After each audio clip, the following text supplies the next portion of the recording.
It's just this overall sense of tired. You don't have the energy to do anything. You just want to lay down and sleep, pretty much. It is so hard. It is so frustrating to see the simplest tasks that you can sometimes do. You could do in the morning, you did last week, and you can't do right now because of the fatigue. It's disheartening, it's frustrating, it's so sad. It pisses you off. It's all of the things, you know. The fact that I've had times where I can't pick up a hairbrush and brush my hair. There's so many emotions. I have felt like a failure. I have felt like I can't be this bad, right? I can do it, you know, I'm being ridiculous. Let me just figure this out.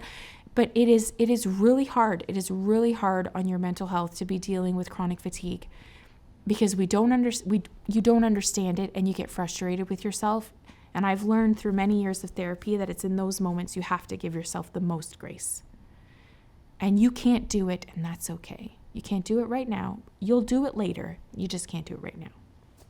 It is the inability to fully engage in your life because you are so exhausted, not just emotionally, but like physically. Oh, geez, it just feels like you can't do anything. You know, you're just dragging, you literally have no energy. It affects your mood. It affects, you know, it's just so debilitating.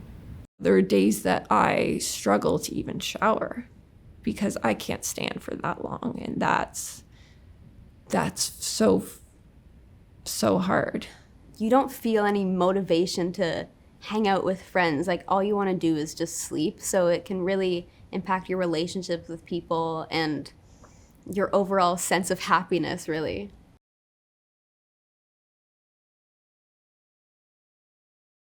Fatigue is so different than being tired because fatigue, you can feel it in your entire body. Feeling a bit tired, you're gonna get more energetic later.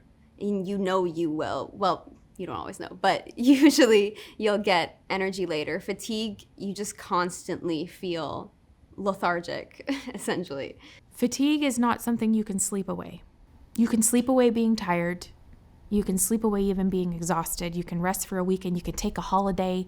You can do those things. Fatigue is not something you can sleep away. Yes, I mean, we've all experienced, you know, either you've been up too late or, you know, or you didn't have a good night's sleep. That's feeling tired. And you know that if you have a nap or you have a good night's sleep, the next night you'll be fine. When you're sick, it's like nothing works. Nothing will give you the ability to get through the day, or that's how it feels. It's just debilitating.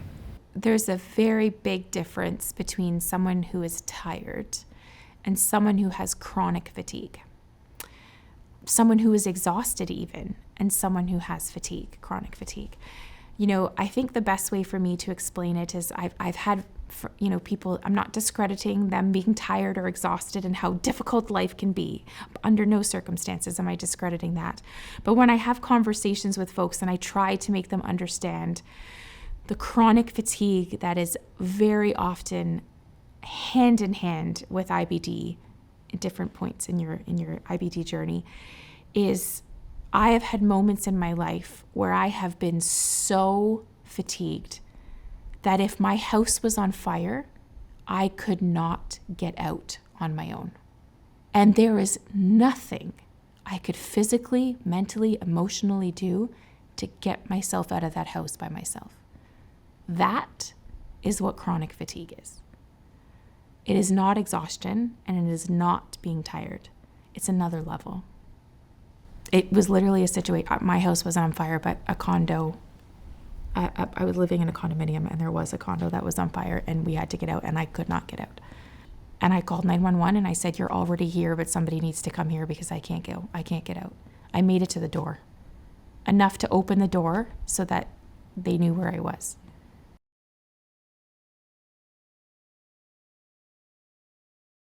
I think first and foremost is don't try to do the impossible. there is a limit. I mean, obviously your body's telling you there's a limit to what you're capable of doing in that moment. The critical thing is to get the medical help that you need to fix it or improve. It's not something that you're likely going to be able to fix on your own. I would get a blood test because I found a lot of the time when I was really fatigued, I was anemic. And so I would start an iron supplement, which did help to boost some of my energy up. If you are experiencing fatigue, you need to talk to a healthcare professional about this, because there are resources, medications, things that you can be doing in your everyday life that can help you combat dealing with chronic fatigue. It may not take it away, but it can certainly help make it better. It is not something to ignore. It is something you must talk to your healthcare team about. And if they're not listening, talk louder until they do listen.